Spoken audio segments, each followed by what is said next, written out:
Hi there. I'm so excited to welcome you to the Arthritis Life podcast, where we share arthritis life stories and tips for thriving with autoimmune arthritis. My name is Cheryl Crow, and I am passionate about helping people navigate real life with arthritis beyond joint pain.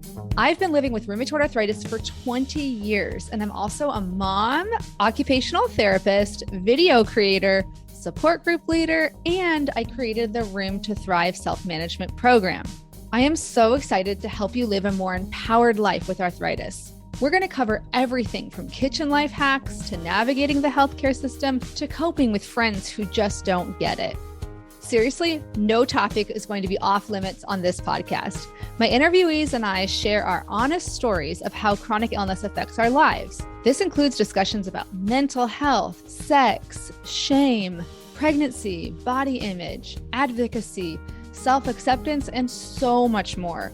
You'll hear stories from all ends of the spectrum, from a person who's living in medicated remission from psoriatic arthritis to somebody living with severe mobility restrictions and severe pain from rheumatoid arthritis. You'll hear how people manage their conditions in different ways, like medications, mindfulness, movement, social support, work accommodations, and so much more. You'll also hear from rheumatology experts who just get it. We'll dive deep into the science behind chronic pain and what's the latest evidence for lifestyle changes that can help you thrive with arthritis, including exercise, sleep, nutrition, stress reduction, and more. This is your chance to sit down and chat with a friend who's been there. Ready to figure out how to manage your arthritis life? Let's get started. Oh, I'm so excited today to have Dr. Diana Girnita on the Arthritis Life podcast. Welcome. Thank you so much. It's such a pleasure to be here, and also an honor. Yeah, no, we both are very similarly passionate about, providing lots of education and support and hope for people living with inflammatory arthritis. And so I'm just really happy that you've that we had the time to meet today. And can you first let the audience know, where do you live and what is your relationship to arthritis? We have to stop. There is a garbage. Oh. So I'm so happy you're here today, and I would love to know, where do you live and what is your relationship to arthritis? I am a rheumatologist. I'm primarily based in Irvine, California. I do have a telemedicine practice, but I also have a practice where I see patients in person, and it's right here in Irvine, California. That's amazing. Yeah, and I always love asking rheumatologists, why did you pursue this specialty? It's a very interesting story that you're going to hear. I was a cardiologist. I thought that cardiology is the most exciting specialty in the world when I finished my medical school. But then by accident, I became interested in immunology, and I've done a PhD in immunology.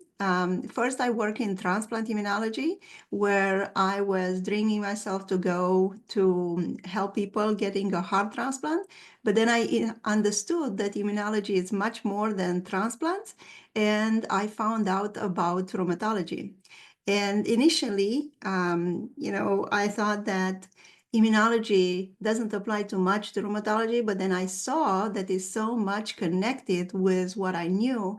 And I was so impressed that with the advances that were done about 20 years ago in understanding the immunology part, then I was able to, or we were able to help patients with arthritis to improve their life and also to help them even overcome life-threatening diseases like lupus or vasculitis.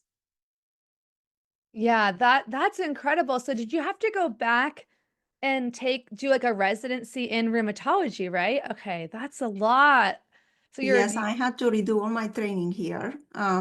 I've gone through USMLE steps, and then I've gone through 3 years internal medicine and another 3 years of rheumatology fellowship. So wow, it yeah. was a long pathway for me to become a rheumatologist, but I do not regret it. Yeah, that's incredible. And I think, I as a patient didn't really understand the connection between like immunology and rheumatology. Because when I was first diagnosed, I didn't truly understand that it was an immune condition, even though it's I heard it was autoimmune, but in the back of my head, I was like, okay, that's weird because it's arthritis. Like, what does that have to do with anything? So it's definitely something that I think as you have the disease longer, like when my first biologic stopped working because my immune system made antibodies to it, I was like, okay, this really is an autoimmune. Like, but that's just my story. Anyway, but back to you. I would love to hear, like, what do you love the most about your work as a rheumatologist? I do love the most that we connect with our patients. We have that ability as rheumatologists to spend probably a little bit more time with our patients, and most of the time is about solving mysteries. A lot of our patients will come to us with a myriad of symptoms, and you just have to connect the dots, and in this way you get to a diagnosis. And not only that, but every patient is unique. As you probably know, not everyone looks like in the books, and every presentation is unique, so you are never gonna get bored. And on top of that, when you are able to diagnose someone, you are able to help them, give them hope, not only tell them that you're gonna get better, you know that with the right approach and with the tools that we have, including medications, because people would have to understand in rheumatology, made the most important progresses in the last 20 to 30 years. And it's one of the fields that grew the most in progress compared to cardiology, for example, or gastroenterology. We were able to understand the immune system, modulate the immune system, and we were able to stop diseases from progressing and disabling people, which is extremely rewarding for me. Yeah, yeah, and I'm glad you mentioned, the importance of medication because we're going to talk about today, the majority of what we're going to talk about is like integrative medicine, lifestyle medicine, things you can do in addition to medications, but they're definitely for many patients, they're not a substitute. Like you're still, like for me, in my patient journey, the medications are like the foundation, but I can use the lifestyle factors and interventions to improve my symptoms and maybe long-term lessen my reliance on medications potentially. But it's definitely, yeah, I think, and that's the point you made about all these advances that were occurring in rheumatology in like the late 90s to early 2000s through today. It's like we're living in like a, what do they call it? Like a golden age, right? A Correct. golden age of, Yes, of we had the golden salts to yeah. treat rheumatoid arthritis, but we have so many options, and we are trying to go even further. We can talk about that to understand our genetics and try to modulate our genetics. So I think that for this field, we just have to take what is extremely important, and we have to bridge the advances in medicine and the advances that we have done in understanding the immune system, modulating that with the lifestyle, because that's what we need to understand. We cannot separate them. Yeah, yeah, that's well, and that's one of the reasons I was excited to talk to you today. You've written a book called Thriving with Rheumatoid Arthritis, Your Science-Backed Guide to Conquering RA. I used to have a speech impediment where I couldn't say R's. It comes back every once in a while. I was show o quo. Anyway, Science-Backed Guide to Conquering RA. And I love the title because, I'm all thriving is like my core.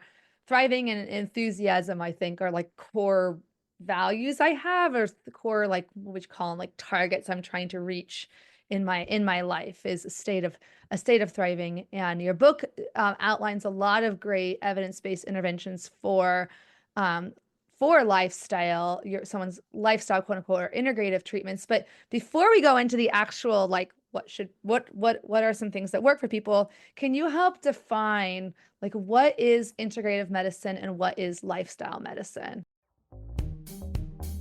If you have ever felt completely lost or utterly alone while trying to navigate real life with rheumatic disease, listen up. I am here for you. I created an educational program to help you go from overwhelmed to confident, supported, and connected in a matter of weeks. And it's called Room to Thrive. After earning a master's in occupational therapy and completing hundreds of hours of additional training, I created a step-by-step guide to help you truly thrive with rheumatic disease. This is the only program I know of that's designed to improve quality of life for people living with inflammatory, autoimmune forms of arthritis, like rheumatoid arthritis, psoriatic arthritis, ankylosing spondylitis, non-radiographic axial spondyloarthritis, Sjogren's disease, and more. During the self-paced lessons, you'll learn how to manage pain and fatigue, cope with stress, navigate relationships, and continue doing the things that matter to you and bring you joy. The goal is really to help you improve your quality of life and learn how to thrive with your rheumatic disease right now, rather than waiting for a distant day when it might be cured or healed. I really created the down-to-earth, practical, heartfelt resource I wish I had had when I was first diagnosed at age 20. If you want even more in-depth support, you can join the 12-week Room to Thrive virtual support group, where you'll be surrounded by people who actually get what you're going through, people who will provide the encouragement, validation, and support that you deserve. Each group is expertly moderated, so you don't have to worry about the kind of misinformation that spreads like wildfire in the free-for-all social media groups. If you're on the fence, don't just take my word for it. Here's what Katie had to say in March 2023. I was lost and overwhelmed with my RA diagnosis. It felt overwhelming to know what to read, what to do, how to spend my energy trying to research on the internet. Room to Thrive did that for me. It's been like getting a crash course in my diagnosis along with a community who gets it. To see all the details, including the dates for the next support groups, go to the link in the show notes or bit.ly/thrive room with a capital T and capital R. You can also just email me anytime at info@myarthritislife.net. And don't delay if you're interested, because each group is capped at 16 people or less in order to make a small, intimate group atmosphere. Thanks so much for your time, and I can't wait to get started with the next groups. And I can't wait for those of you who are interested in the self-paced option to go ahead and join that at any time. Bye-bye for now. Absolutely. Thank you so much for mentioning the book. The reason that I wrote the book is because I have seen a lot of people getting advice from, some others that did not know what is working and what is not. And all my patients will be interested at some point in lifestyle or in integrative medicine. And I think it's important to understand the difference. And as far as I have learned, because this is something that you don't learn in medical school, there is only probably 4 to 8 hours that they dedicate to nutrition or lifestyle in the whole medical training, not only medical school. I have learned from my patients, and I have learned by doing my own research what is working and what is not. So lifestyle medicine refers to whatever is evidence-based in our lifestyle that will be able to prevent, treat, and many times reverse chronic diseases, and sometimes autoimmune diseases. And the key pillars are nutrition, physical exercise or physical activity, the stress management, and sleep. And I would add something here, the social connection. I think that's very important for people to understand that they are not alone when they deal with rheumatoid arthritis or an autoimmune disease. On the other hand, integrative medicine combines what we know from the conventional medical treatments with lifestyle and other complementary, or what is called alternative medicine. And I do want to include here acupuncture, herbal medicine, meditation, even chiropractic practices, but also, this integrative approach of the whole body, like the mind, the body therapies. We in traditional medicine, we ignore that, not because we want to ignore it, but because we are not educated to understand those things. But I can tell you from my patients that they do have great results with integrating both worlds. And I'm a strong believer that if you do the right things, medication or traditional treatments, and you combine that with your lifestyle and some of those practices in integrative medicine, your chances to get into remission are better, your needs for medication are smaller, And you can thrive, not only survive. That's what I tell my patients. Because when they come to us, most of the patients are in a lot of pain, in a lot of distress, and they don't have a hope. And that's the part that we need to change. Yeah, and these it's important to say that, even though these lifestyle interventions like exercise, diet, sleep, stress management, they're not covered in depth in medical school. There are many other first of all, I will say someone corrected me the other day. They said, don't say that every medical school only covers 4 or 8 hours of diet, because some of the medical schools nowadays in 2025 or 20, they have started catching on. And so I will say, caveat, some medical schools cover more than others. But point being, there are also allied health professionals whose entire degrees are in this area. So in one of these areas. So there's, doctorates of physical therapy, or people with a master's like me in occupational therapy, where we learn a lot, particularly about the exercise, stress management. We do learn some about nutrition, but I always say, it's a great idea to pursue, if you're interested in dietary interventions, pursue like a one-on-one relationship with a registered dietitian, somebody who really can go in depth and give you that personalized advice. So the American College of Rheumatology, which is like the professional association, I know you know, but for people listening, the Professional Association for Rheumatology and Allied ARP, the rheumatology health professionals, they put out in 2022 the first ever integrative health guidelines for rheumatoid arthritis. And I know it's just a starting point, but does cover the longer, people just call it the integrative health guidelines usually, but the longer name of it in the journal article is American College of Rheumatology Guideline for Exercise, Rehabilitation, Diet, and Additional Integrative Interventions for Rheumatoid Arthritis. And, they cover, which interventions have the highest evidence. So this is not like, what do you call it? Like stuff that's on the fringe. This is now being recognized by associations, which is awesome. We've been to the same meeting. Yeah. I was in the room when we were talking, and then I was in the room when other physicians, particularly from Italy, they were talking, and another physician from San Diego was talking about the role of lifestyle medicine in rheumatology. And after that meeting, they met and they released the guidelines, and I was really excited because for about 10 years, and I was having this book in makes, I would say. Yeah. I was really excited because the evidence is right there. It was right in front of us. But as you said, not every medical school will do a poor job. And there are, in our days, some programs. I actually attended a program at Stanford to understand the science of nutrition, and that helped me a lot as a physician. And in that program, it was me and a lot of other, I was the only rheumatologist, but there were a lot of other doctors and other practitioners from many other fields trying to understand the science of nutrition. And on top of that, there is the Integrative Fellowship at University of Arizona, which also promotes the science behind lifestyle intervention and integrative medicine. And I think that the progress that we've made is huge in the last, I would say, 5 years. That's wonderful. I will put links to that Stanford program and the Arizona one as well. I think Dr. Micah, you mentioned the Arizona one when I had him Mhm. on, and I often refer people who are really interested in getting a starting point for diet and nutrition for rheumatic disease to the UCSF. California has a lot of great resources. The UCSF Correct.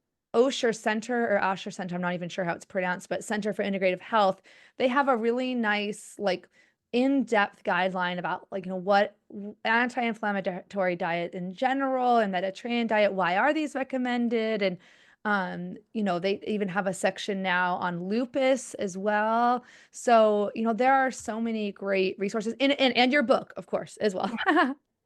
And my course, hey, I offer, my course is like, I call it like my Room to Thrive course is like an orientation manual to not just the lifestyle, but also like, yeah, relationships and managing your mental health and stress and all that. So there are a lot of times people feel so alone out there when they get diagnosed, like no one's helping me, but there are people like us trying our best on the internet and in creative methods to give people some guidance around this. Because as you said earlier, there is a lot of misinformation out there, unfortunately. So I think this is a good time to delve into some of the specifics and maybe give you a chance to maybe counteract or bust some myths. What are some of the, 2 or 3 most important things you would want someone with inflammatory arthritis, whether it's, rheumatoid or psoriatic or ankylosing spondylitis, to know about the role of like diet and nutrition? I think, a lot of people, they misunderstand when we talk about nutrition, and just the fact that you mentioned diet for a lot of people will be something very restrictive. And I try to refrain myself from using diet, but I know it's very popular term. So I always tell my patients that, and this is promoted in my practice, this is promoted in my videos. I try to promote that everywhere, because people have to understand that, what you eat is what you are. And if they want to call it diet, fine. But they have to remember this: diet matters. And it matters not only to prevent disease, because that's the part that a lot of people do not understand. If you have someone in your family with rheumatoid arthritis, if you have someone with ankylosing spondylitis, if you have someone with lupus, you are predisposed. I know you are predisposed genetically to develop an autoimmune disease. But it's going to make a huge difference if you develop that in your 20s, or if you develop that in your 40s, or if you develop that in your 60s. And sometimes if you do the right things, you might never develop that. And as I say to my patients, we cannot change our genetics, but we can change what we do day by day. And then if you develop an autoimmune disease or an inflammatory arthritis, by changing diet, you will decrease the symptoms, you will decrease the amount of flare-ups or the severity of a flare-up, and you will delay the progression of the disease. And this is scientifically proven. It's nothing that I'm telling you that is not scientifically proven.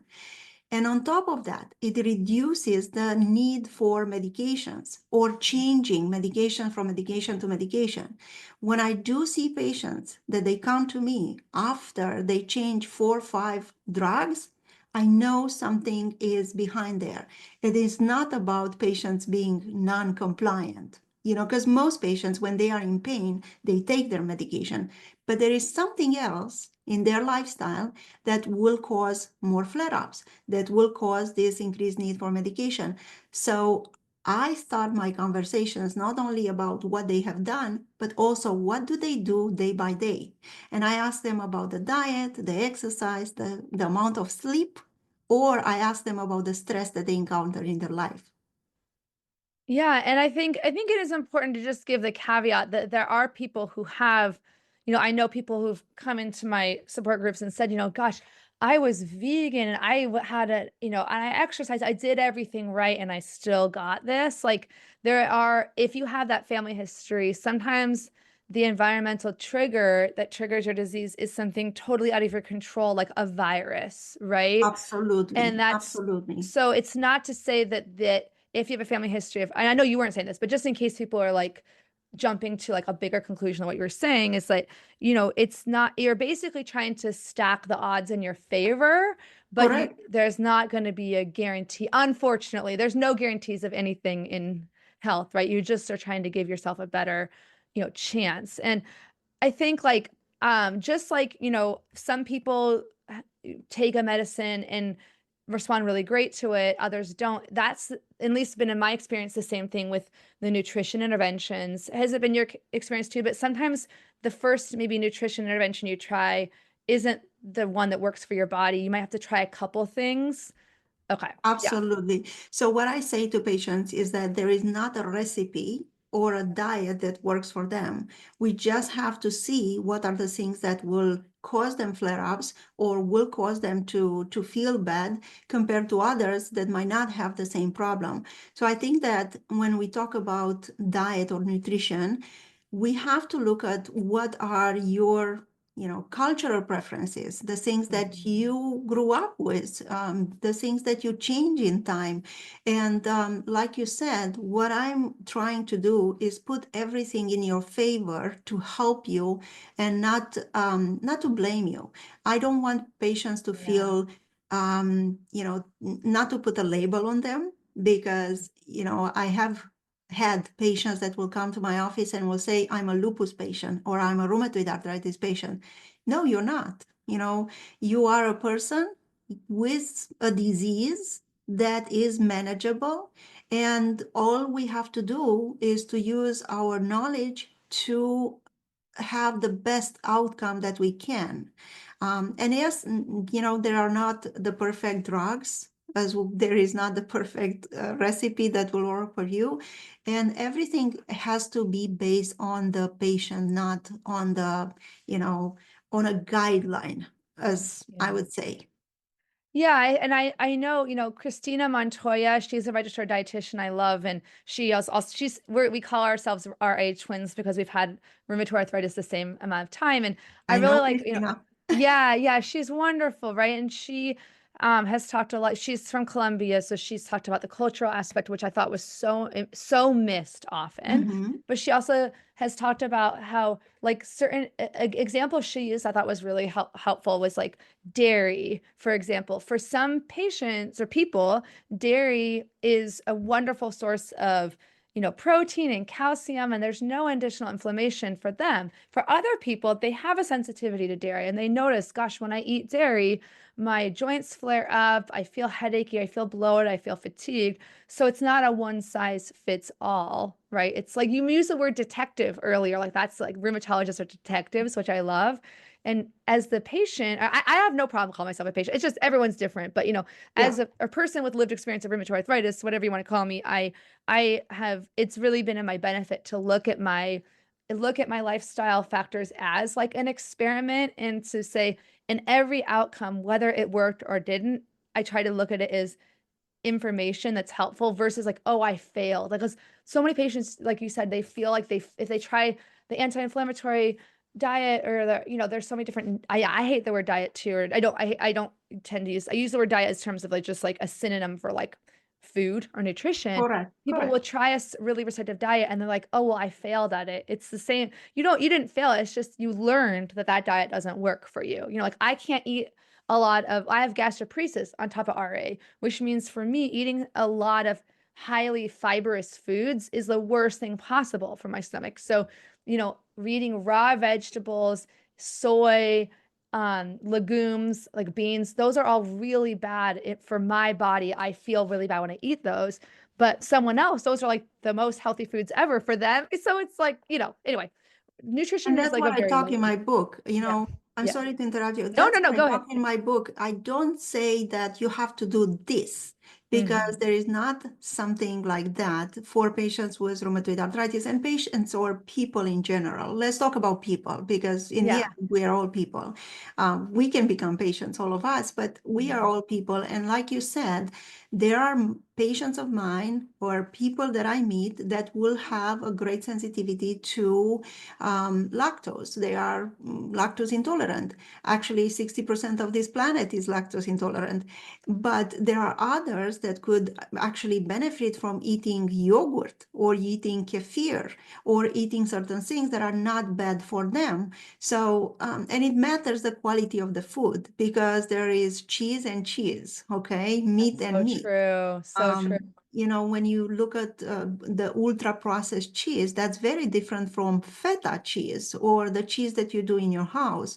Or when you look to, gluten, the same problem. There are people that are sensitive to gluten and there are people that are not, and they will benefit from eating, foods that, yes, they will have gluten, but like you said, more fibers. So what I tell to my patients is that it's a trial.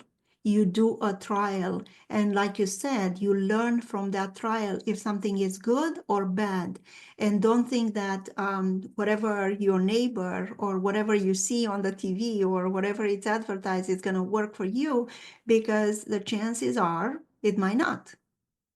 Yeah, and I think if we set the stage, talking to somebody newly diagnosed, help them understand that, it's going to help prevent frustration because I think a lot of times the frustration comes from, well, wait a minute, I tried to follow, you know, Emily's diet and it worked for her and why didn't it work for me? And I'm so confused. Instead of being confused or overwhelmed by that, you can say, okay, well, I've learned that this, this is a trial and error process. And you can also change over your lifetime, my dietitian that I worked with, she said, we know I don't have celiac because I was tested a long time ago for that when I was first having stomach issues.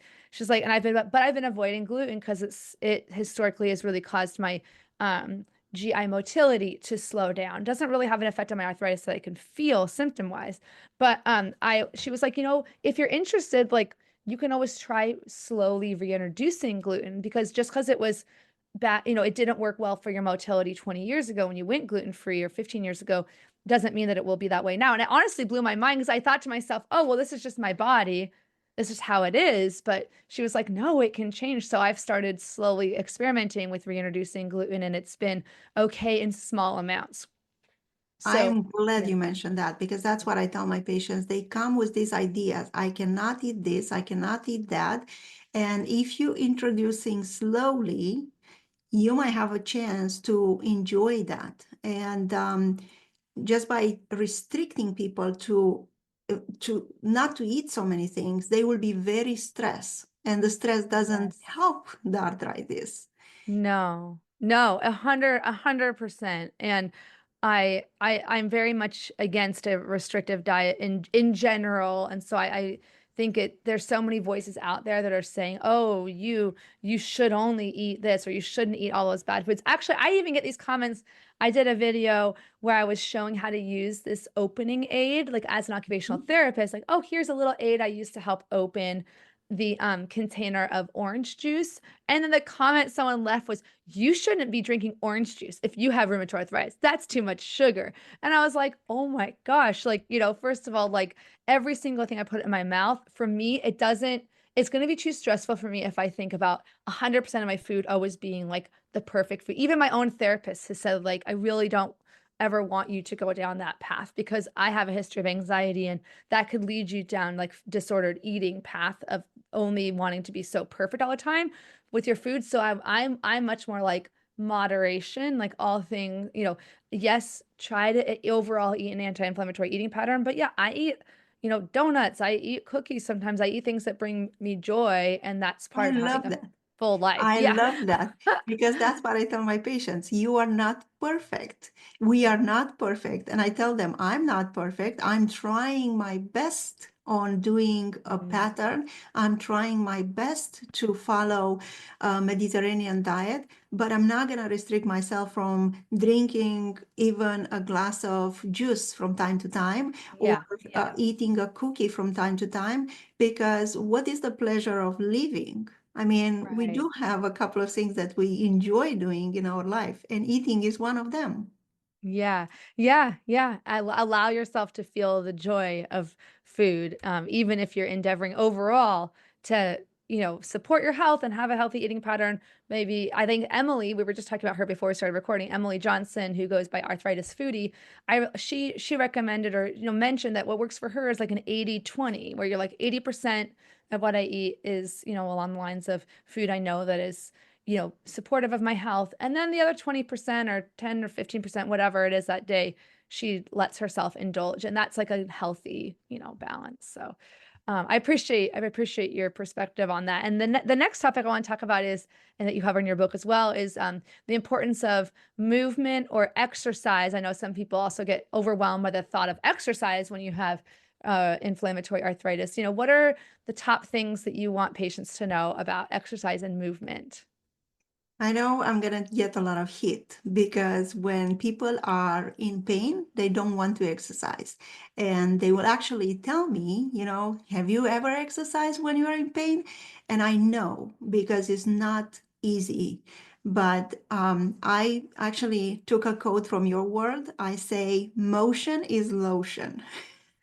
Yeah. Oh, and I didn't make that up. The Arthritis Foundation had like a big campaign a few years ago, or maybe 10 years ago, motion is lotion. So I don't want to take credit for that, but yeah, it's so But I helpful. do love it, you know, because that opens the mind of people that are more ready towards exercise.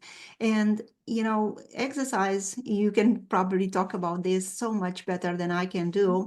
But exercise, I know that it improves the flexibility, it improves the strength. And what I learned studying for this book is that exercise is actually great to help decrease the inflammation.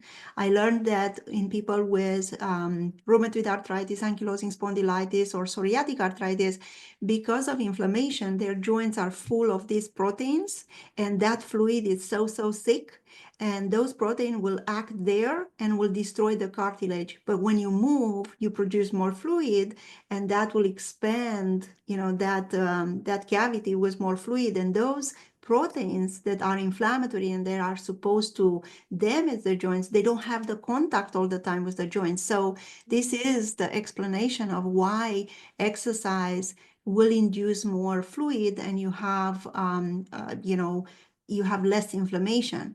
And I also learned from others that exercise improves the mood. And the fact that you have a better move and you have less pain, if you think more positive and if your mood is better, definitely your pain level will decrease. So all of that together, I think it's important for patients to understand that if they start any exercise that they love, you know, dancing, walking, yoga, swimming, I'm a big proponent of incorporating swimming into the plan of a patient with an inflammatory arthritis, because I know it brings a lot of benefits.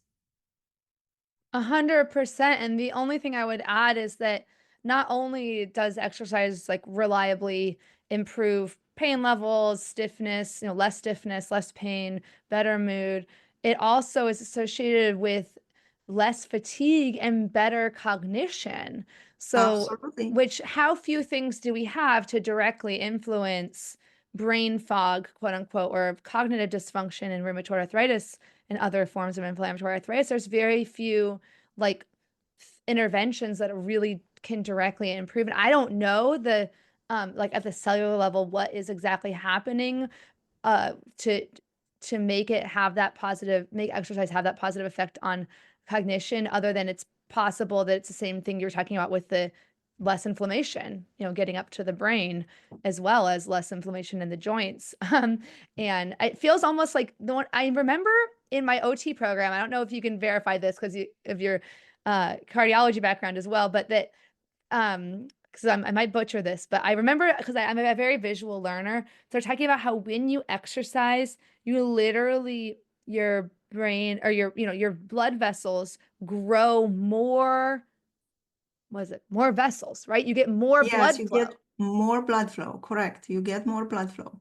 Yeah, so kind of makes sense. You're literally bringing more blood and oxygen to your brain, which you would think would logically cause, better brain function, less brain fog. So I think that's where a lot of people think about the benefits. This is one of my soapboxes, but that the benefits of exercise are going to be limited to the joints and the muscles. Those are great benefits, but it's also good for those other reasons: fatigue, brain fog, and mood. So, I I mean, did learn somewhere, I did read somewhere that exercise actually also influences our gut microbiome, which is directly connected with our brain. And although the research is right at the beginning, I feel like it's making a lot of sense, because not only the food, but also, like you said, the types of things that we add, like the sleep, the exercise, how we modulate the stress, they all influence our gut microbiome. And we understand more and more. We are at that, I think we are scratching the surface right now about our gut microbiome. But the fact that we understand that we are not alone in this equation makes us more knowledgeable, but also gives us reason to implement certain things into our lifestyle.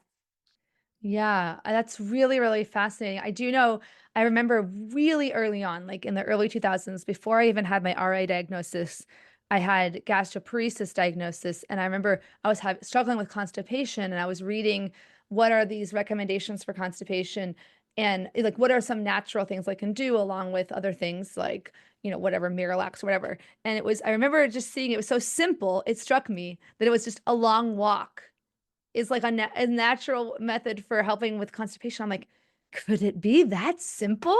But I did notice, wait, when I'm more active, when I either take a long walk, or at that point I was also a runner, so I would run, and I'm like, yeah, my motility is actually better. So it would make, it makes sense on that level. But I know the gut microbiome is more complex than just motility, but it's just really cool to think that it can have an influence on all your body systems.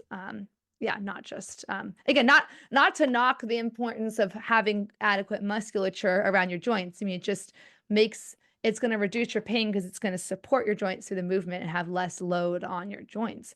But there's many other reasons to do it too. So one thing I want to give before we go to sleep, which is our next topic, if you're really overwhelmed with the idea of increasing your movement or physical activity, one of my friends, Dr. Christina Stamatos, she's a nurse practitioner.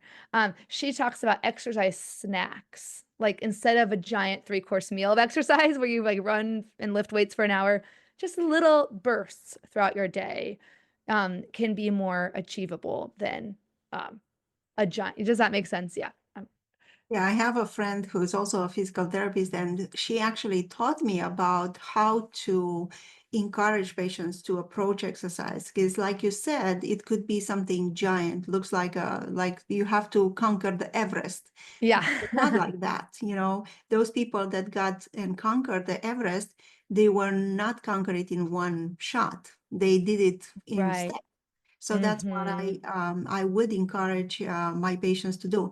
And now, because I said about this, let me tell you about a patient of mine with rheumatoid arthritis that I think I closed the book with that story of his. Right. He actually climbed the Everest, and I was so proud of him. And I want to congratulate him. If he sees this episode, I'm so proud of him. He did the treatments for rheumatoid arthritis, but then he incorporated the lifestyle changes. And little by little, this patient of mine literally conquered the Everest.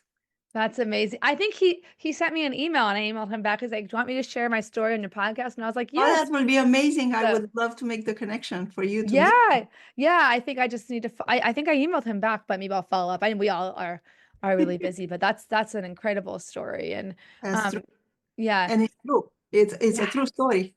It's incredible. Oh my gosh. The next thing that I want to ask you about is the importance of sleep, which I actually had a t-shirt made that says Sleep Diva, because I tell people with rheumatoid arthritis, it's like you have to be a diva about your sleep and be like, this is important. I'm protecting my sleep. Like I have needs, and advocate, but people tend to think often they'll be like, oh, well, I it's not that important. It's just sleep. So tell me about why is sleep important in I'm managing these? fascinating about this. So I think about 4 or 5 years ago, about 5 years ago, I think accidentally met, I accidentally saw a TED talk about the importance of sleep. And then this is how I learned about Matthew Walker, who wrote a book about the importance of sleep. And the book is called Why We Sleep. And this is a professor, a neuroscience professor from University of Berkeley, who actually, probably for the first time in the world, he brought to the general public the importance of sleep. So I read about how sleep is connected with pain, or how sleep is connected with inflammation. And I learned that more sleep means less pain, and more sleep means less inflammation, because during the sleep process, we are like a battery that we recharge. And the same for our immune system has the power to recharge and fight inflammation or fight what is happening in the body. And not only that, you're gonna sleep, and I tell my patients this: sleep is not laziness. Sleep is recharging. Sleep will help you to fight the disease better and have a better life. And we all know that when we don't sleep, not only that we don't feel good and we are more foggy and our, interest is low, but people with autoimmune diseases and people with arthritis, they are in a lot of pain. After a night that they didn't sleep, they will experience more pain the next day. So that's why I think that incorporating scheduled sleep or sticking to a pattern of sleeping, it's extremely important for people with rheumatoid arthritis and other types of inflammatory arthritis. Yeah, I felt that was so validating when I first learned about that. And I'm glad you recommended that book. It's been on my list forever. I keep meaning to read it. I haven't read it yet. So I want to keep myself accountable by saying it in the podcast that I'm going to read that book. And I I will really, send it to you. yeah. One of the people at the rheumatology conference mentioned, like, I think it was the University of Michigan researcher, because they have a great like lab there on pain and another one on sleep. And he said, to think of your bed as your recharging station, like just like your phone, you recharge it, you plug it in, you have to plug yourself in to your bed. And that's such a great visual to me. And I think it is hard culturally, like a lot of people, especially if you're younger, like I was diagnosed at 21, there's a lot of, I didn't have a lot of pressure to like drink alcohol or do drugs and stuff. That actually, the bigger pressure for me was to stay up late because everyone wants to go out and party and stuff. And I realized, okay, sometimes I can, because I never, anyway, this is just me, but it relates to methotrexate because you're not supposed to drink alcohol. I didn't really drink alcohol before being on methotrexate, but it just gave me a nice excuse not to drink alcohol. But I would like to still go. I always went to the parties and stuff because I'm a soccer player. We would have a big team party and I would just drink water or Sprite or whatever. But the bigger pressure was staying up and, oh, don't go home yet. Don't go home yet. We got to have fun. You got to have fun. And I think that, for me, part of my strategy around that, even to this day at age 43, is taking naps on a night when I might be going out later. Like I'm a swing dancer and the dances sometimes they're from like 8 to 11. Other times they're from like 9:30 to 12:30. And I'm usually pretty tired. I'm like an early bird circadian rhythm. So I have to take a nap in the afternoon on those days. I have to protect my need for that nap. Right. And advocate for myself to get that sleep. Or even like when my son was younger, I think the postpartum period can be so hard for people with rheumatoid arthritis. I mean, from your patient population you've worked with. And I mean, there's just sometimes if you don't have help and you're breastfeeding or something, there's just nothing you can do, like other than you have to just get your sleep interrupted. But when we transitioned to bottle feeding from breastfeeding, that was so helpful for me because I was able to get longer periods of sleep again. So it's just, if you remember nothing else from this part of the conversation, just know that it's okay to advocate for your sleep, right? And sleep is not laziness. Sleep is not laziness. Yeah. And it's doctor's orders to sleep. Okay. Actually, it's recommended to sleep 8 to 9 hours per night. Yeah. If you Yeah. can. Yeah. You should aim there.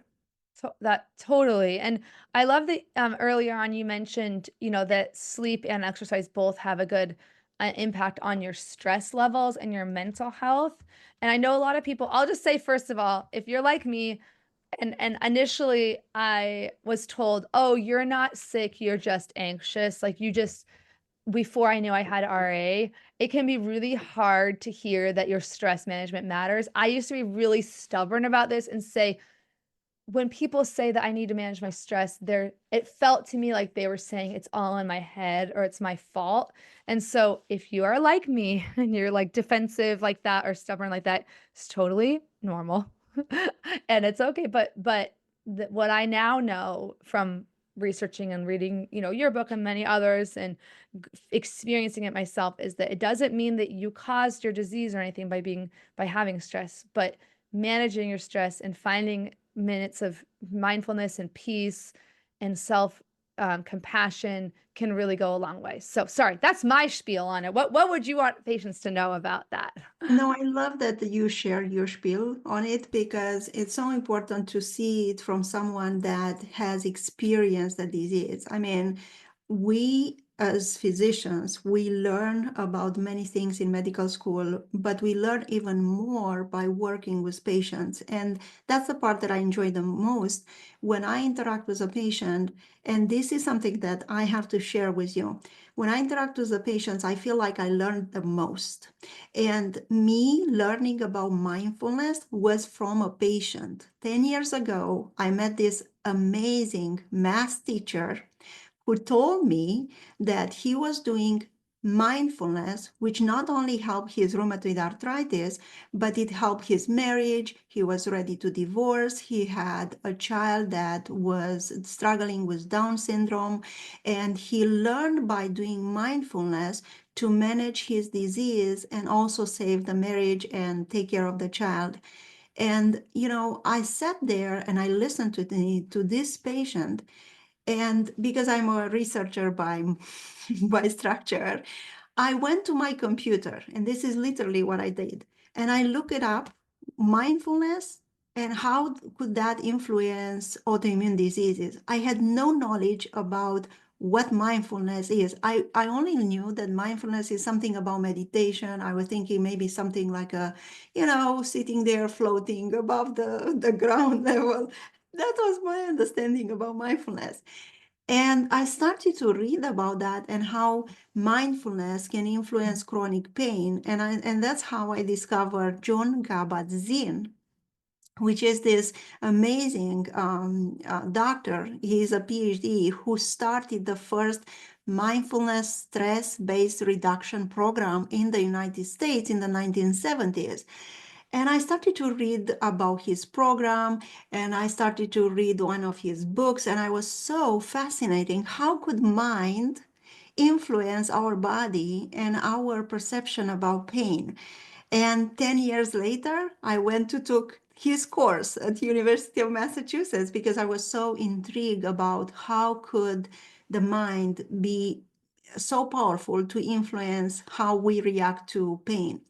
And then recently, I read even more about the role of trauma, childhood trauma, about the stress, about, and this is common. I know from my practice, but I can validate that I heard it from other rheumatologists. Our patients get diagnosed after they had a divorce, they lose someone dear, they have a change in jobs, they change the house, they get pregnant, they get a baby, okay? So all these moments in our life, also we cherish some of them, but we also go through them. They will have an impact on our immune system. And like you said, it's not in their heads. It's not the anxiety.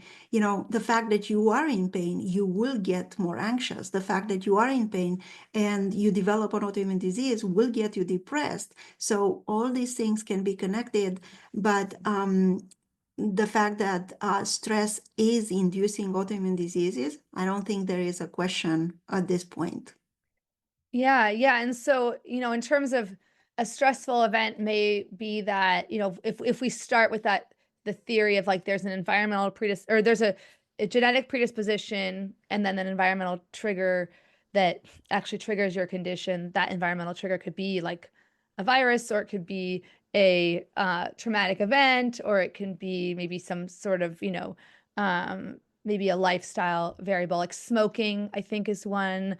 Absolutely. But once you have it, once that trigger is pulled and you've developed it, from what I understand and from my experience, the stress reduction techniques in mindfulness are really helpful in not just reducing symptoms like overall, like maybe feelings of pain and stiffness, but also just like I really love that you mentioned the effect on your patient's marriage and quality of life. That's what I found too. Is like my learning about mindfulness and also acceptance-based therapies and self-compassion-based therapies has, in addition to doing therapy, so I've gone to a therapist, which I didn't even go to until I had a baby.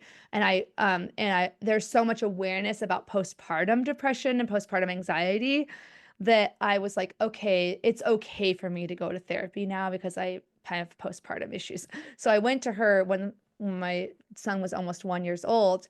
And of course, we started talking about adjusting to parenting, and she it ended up that we talked more about chronic illness because I was in a really bad postpartum flare. But she told me something that really blew my mind that I had never considered before. Because I said, I'm not depressed. It doesn't really feel like anxious. I'm like, what I am is I'm just irritable all the time. And I was never like this. I'm like, I was a happy baby. I was a happy kid. Like every teacher I've ever had would be like, she's a pleasure to have in class. Like I'm not an angry, irritable person. I was like, what happened to me? And she was like, anxiety can manifest as irritability. And that literally blew my mind.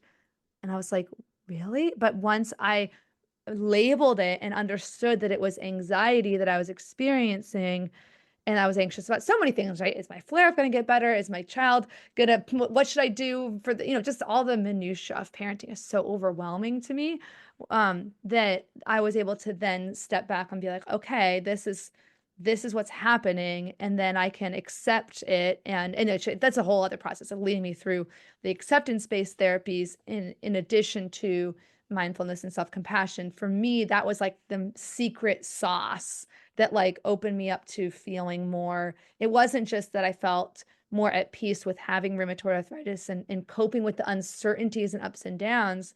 It was me feeling like a more, not, I don't know, maybe peaceful isn't the right word, but it was just easier for me to thrive. Like if we're talking about that core thing we're looking for is thriving, right? And I think understanding what is the process that you are going through, and like you said, understanding what is happening to you is very important.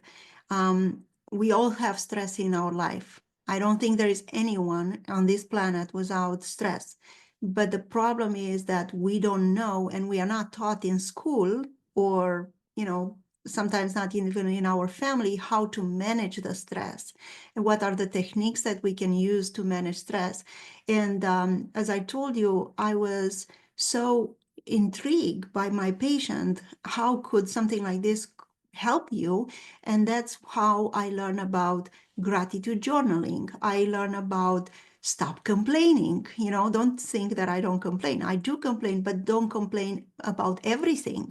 Complain about the big stuff and try to avoid the small things. Try to basically surround you with people that are positive, that will send you a good vibe. Try some breathing exercises. I actually do breathing exercises with my patients. I teach them how to do the square breathing exercise. I teach them about the difference between mindfulness and meditation. I learned at this point what it is.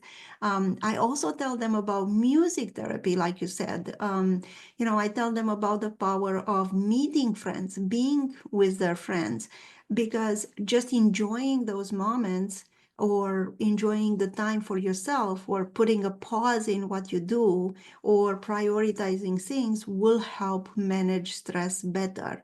And there are so many options, but because of I'm not an expert into, I don't claim that I'm a trainer in mindfulness, but I do tell patients what are the tools, and not everyone is going to do gratitude journaling, or not everyone is going to enjoy breathing exercises, but giving people the tools, they can choose whatever they find comfortable to minimize stress. Yeah. Yeah. I think I think overall about like, I have a coping toolbox, right? To cope with whatever life is throwing my way, whether the challenge is, from, I don't know, a friend or family situation, or whether it's from my, illness or my condition. And it's just helpful in life. I think that's what I wish someone had told me before. Like, you don't have to wait to address your mental health until it gets really bad. Like I was just thinking, well, most of my life is going really well. Like I have all this family support, I have friend support. Like I've never had any psychological trauma. Like I was very lucky. My ACE score is like 0. It's like adverse childhood events. But that doesn't mean that just because other people have it worse doesn't mean that you don't deserve, support and deserve to, that you can't maybe improve your mental state. So that's my little pitch for, getting help. I think the therapy process for me has been really, really amazing. Like I think it's so rare that you have someone's full undivided attention for like 50 minutes straight. It's just like, whoa, it's a totally unique experience. Like one-on-one therapy or group therapy as well is so valuable. So whether it looks like that, but whether it looks like learning a meditation from a YouTube video, finding a guided meditation on like an app, like Calm. A lot of people I know like the app Calm. There's so many ways. Correct. So yeah, we're just supporting you listeners in delving into that. And just the fact that you don't overwhelm someone that you love with your feelings, it's so refreshing, because when you go to therapy, you can feel free to tell what is on your heart without harming someone. Because most of us, we try to protect the people that we love. I'm not going to go to say to my mom or to my boyfriend that I don't feel good today, that I'm in pain, and I'm going to complain every day. I'm not going to go to tell them that I feel frustrated or anxious. But you can go to your therapist and say all these things. So just by taking those out will be so important for you to release that pressure. Yeah, I've always thought about having like, there's different people in your life to talk about different stuff with. Of course you're not going to necessarily tell, your mom everything about your relationship with your spouse or whatever, and yeah, therapy is awesome. And time-wise, I just wanted to ask one more question before we get to the rapid fire. Are there any like hot topics in the field of rheumatology or lifestyle medicine that you're excited about? I mean, you mentioned the microbiome. I don't know if there's whatever else you're interested in. Yes, I am excited about the research that is connected with the microbiome. I'm excited about CAR T cell therapy. You probably heard about that. And I'm excited about gene therapy. I know it started 30 years ago, but I think that in the next 5 to 10 years, things will happen. And actually, we will be able to modulate the immune system to the genetic level. And I think that is the next step, which will bring an immense power to us as clinicians to have, or a great tool for us to have, to modulate the genetic system, or the genetics, to modulate the genetics, to actually make our immune system listen to us. Yeah, that's incredible. And actually, I'm trying to remember if I've covered CAR T cell therapy. I don't think I have. So can you tell the listeners really quickly what that is? So this is a type of immunotherapy which was developed for patients with cancer. And about, I think, 4 or 5 years ago, or maybe even longer, they started to use CAR T cell therapy for people with lymphoma, and the success was wild. So what they do, they take T cells, they actually select this type of population, which is a type of immune cells. They modulate it to the genetic level. They introduce certain receptors, and they teach these cells to interact with other in our immune system, to immunoregulate them, or to regulate them not to be so active. So the idea is also a genetic type of therapy, but the idea is to modulate the immune system not to be so reactive towards your body. And I think that the first study that was published in 2022, which included patients with rheumatoid arthritis and lupus, the results were astonishing, because in people with lupus, the remission was complete for 2 years after one infusion. And I know the study was short for 2 years, and I'm looking forward to hear more about what happened with these patients, because we always want bigger numbers and great results, but the initial results were great. And if I remember correctly, it's not as immunosuppressive, right? Or it's No, not even immunosuppressive. So that's like a no, huge, it's it more would, like modulating, telling the immune system how to act in someone with autoimmune diseases. It's different. yeah. It's not going to suppress the immune system. It's going to teach the immune system how to react towards certain types of cells. And I just realized through looking at it again, I in my head had pronounced it cart T, but it's car space CAR T. T Okay. cell. Yes, Sorry, it's so I don't like want to speak CAR correctly. T cell. I actually have a video on my Oh, YouTube channel okay. about CAR T cell where I explain the role of this, how it works, and what are the studies so far, including in people with lupus and rheumatoid arthritis, trying to make people aware about the novelty that we have in our world. That's perfect. And then make sure people should definitely check out your channel. I'll have links to it in the show notes. Coincidentally, one of my close friends from high school, her husband works on CAR T cell therapy here in Seattle. So it's definitely a hot topic And a here. very good friend of mine works in CAR T cell therapy. Oh, wow. He was I know, one I'm of like, those tell me. who promoted. He was the VP of the company who Oh my actually gosh. did the studies for people with lymphoma. His name is Adrian Bot. I'm very happy Okay. that I know him. He's very smart. He has a wonderful family. I'm very good friends with his wife and him. And Wow. It's a I'm so small excited that I know him. I'm trying to get more information from him about what's yeah. coming. I know they have to be careful. I know my husband works in tech and they have to be No, he's so not careful gonna tell me, what they but tell. Yeah. I tell him not to tell me because I don't want to accidentally spill the beans on what he's working on.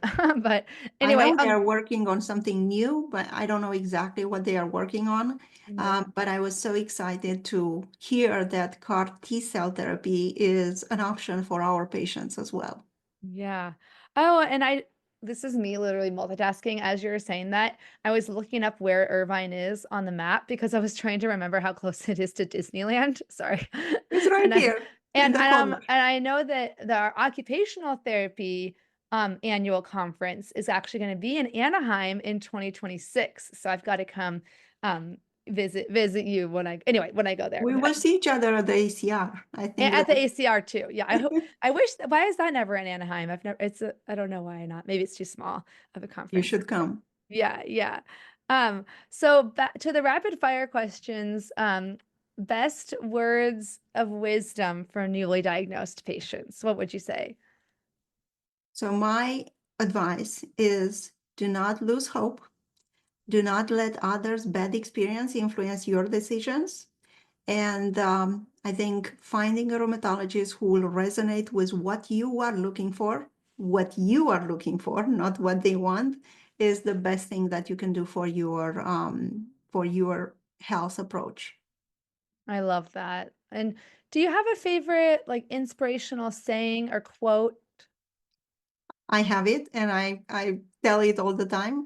I don't treat patients. I no. I say once again, Mhm.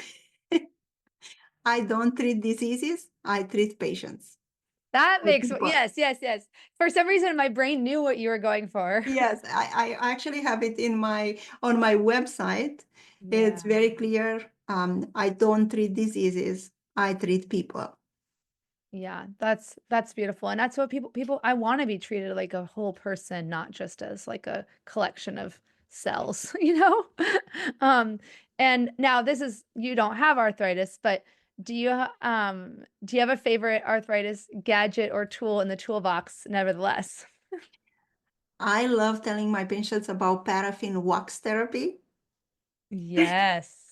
It's not I just for the nail salon anymore. Exactly. I tell them all the time, do you know, they look at me and they ask me, what is paraffin wax therapy? And I said, do you ever go for the nail salon or do you ever go to a spa where they offer you paraffin wax? And they look at me, it's like, can you do that at home? Yes, you can. You go on Amazon.com, find one of those devices, and you can do it at home. And it's very, very smoothing. And, your hands will look great, but your pain will be so much easier on you.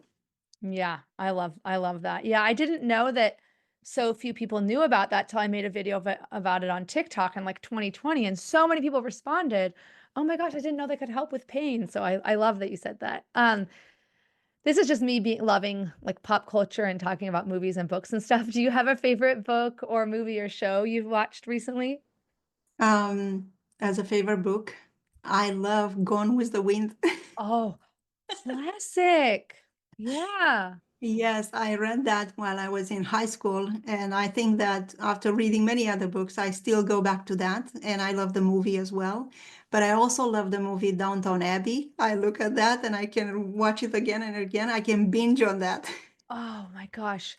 Me too. Oh, it's so good. I love it. I haven't rewatched that. Reminds me, I haven't rewatched it in a while. Okay, that's a good one to rewatch. Yes, I love Downton Abbey. Yeah. Oh, I love it. As a swing dancer, I love that. This is a little bit before the swing era was like the 1920s or the 40s, and Downton Abbey's like earlier. But I love some of the stylings, the dresses and all that. So fun. Um, now what I mean, this is a big question because you wrote a whole book about thriving with arthritis, but what does living a good life and thriving with rheumatic disease mean to you as a provider? I think if I'm able to help my patients to understand what they are going through, live a life with grace along their family, their friends, the people that they love, I think that means a life that you just don't survive and you can thrive through it. We all encounter difficult moments, and the fact that you are diagnosed with an autoimmune disease, it's probably a very, very, not probably, it's for sure a very difficult moment in your life.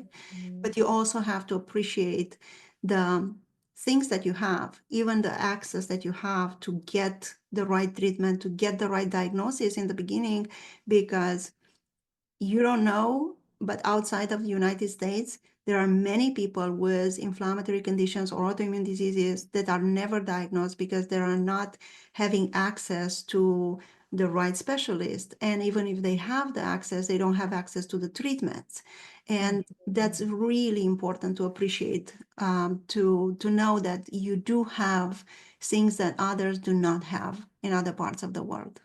Yeah, that really hits home because I've actually meeting Christina was Christina Montoya was a good example. We were diagnosed at the same time with relatively similar severity, relatively similar age, but because I was put immediately on, well, back then I was put almost immediately on Enbrel. There was no period of having to fail something else first. Like I was on because it was 2003, so it was before all the insurance hooplas, hoops. And it was put on methotrexate and then Enbrel, and then went into remission, like complete remission for 6 years. So anyway, I think that's a really important point. And So I can tell you that I'm coming from Romania. People that they have access here to JAK inhibitors, they struggle to get access to JAK inhibitors in Romania. I mean, it's much, much better than it was in the 1990s or the 2000s. But even today, a lot of people will not have access to the biologics that we have. Yes, with the hoops and loops, but we can go yeah, through that with the right approach. You can go through that, and you have access here much more than you will have in Brazil or in, many other parts of the world. yeah, absolutely. Well, thank you so much for taking the time to delve into these topics. I love, hearing your perspective, and I'm sorry I got kind of excited a few times and I rambled on a little bit, but thank you for coping with that. Where can people find you? I'm going to put all your links in the show notes, which you can always find on the Arthritis Life website. But where can people find you online if they're looking to follow you right now? All right. So I have a YouTube channel, and I'm very excited to use that to educate people about what it means to live with an autoimmune disease. The YouTube channel is called Rheumatologist on Call, or they can Google my name. They will find it. I have an Instagram account. I have a blog that I use every week. I publish a blog almost every week. And I have a website, which is called rheumatologistoncall.com. Yeah, and I'm gonna have hyperlinks to all of these as well. But I appreciate your work. You're really helping a lot of patients in the whole, like the whole patient, not just the disease, like you said. So that's more eloquent the way you said it. But thank you very much. And I hope we'll probably have a follow-up sometime and chat maybe a little bit more, maybe an Instagram live or something like that. So, but we'll just say bye-bye for now, and thanks again. Thank you very Bye. much. Bye. Thank you so much for listening to another episode of the Arthritis Life podcast. This episode is brought to you by Room to Thrive, an educational program I created from scratch to help you go from overwhelmed to confident, supported, and connected in a matter of weeks. You can go through the pre-recorded course on your own, or you can take the course along with a support group. Learn more at the link in my show notes, or you can always go to www.myarthritislife.net. And if you like this podcast, I would be so honored if you took the time to rate and review it. I also encourage you to share it with anyone you know who might benefit from it. I also wanted to remind you that you can find full transcripts, videos, and detailed show notes with hyperlinks for each episode on my website, www.myarthritislife.net. If you have any ideas for future episodes, or if you want to share your story or wisdom on the podcast, just shoot me an email at info@myarthritislife.net. I can't wait to hear from you.